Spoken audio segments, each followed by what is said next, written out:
Imagine waking up to 1,000 notifications on your phone. Every single one is a photo of you. Some from across the room, some closer, and the last one, taken inches from your face while you were asleep.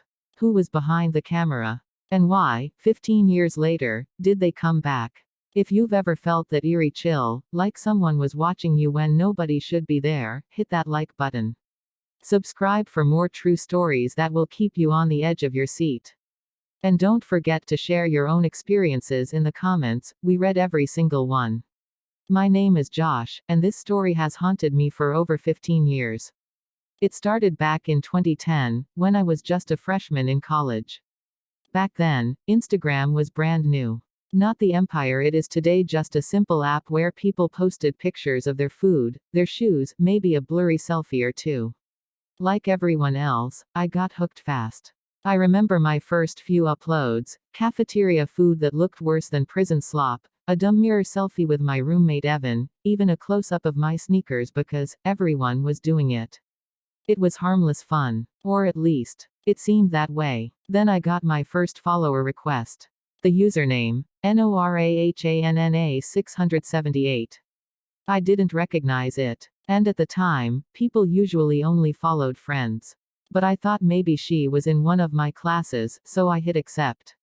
Moments later, I posted a quick mirror selfie in my dorm room and captioned it, "Do I know you?" Her reply came instantly. A photo of a teddy bear with the words, "I know you." At first, I laughed. Maybe she was flirting. Maybe it was a joke. But then things escalated. At lunch the next day, I was scrolling when I got a new DM.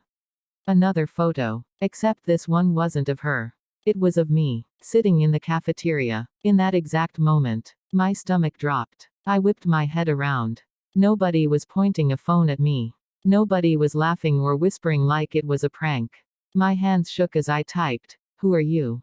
Where are you?" Her reply, "I saw you." I tried to play it cool, typing back, "Yeah, I know. Why didn't you just come say hi then?" And her response chilled me.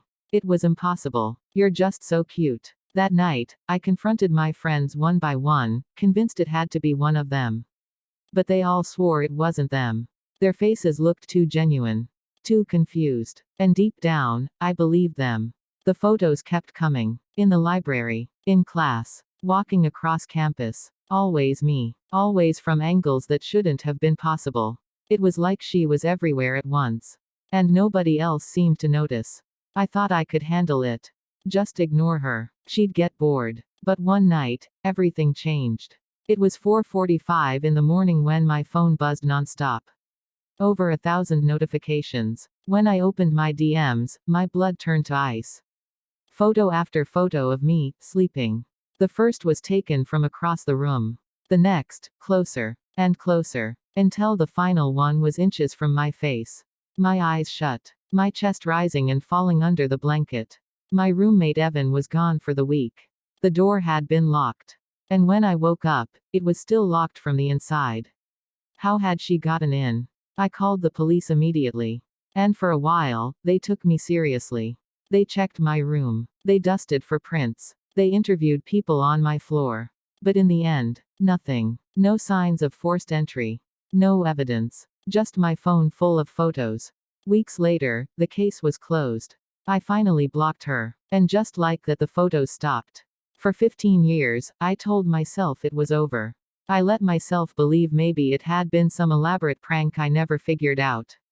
Life moved on. Until this morning. I was sitting at my kitchen table, eating breakfast, scrolling the news. Then my phone buzzed. A new notification. From NORAHANNA678. I froze. That name hadn't appeared on my screen in 15 years. My hands trembled as I opened it. And there it was. A photo of me, sitting at my kitchen table.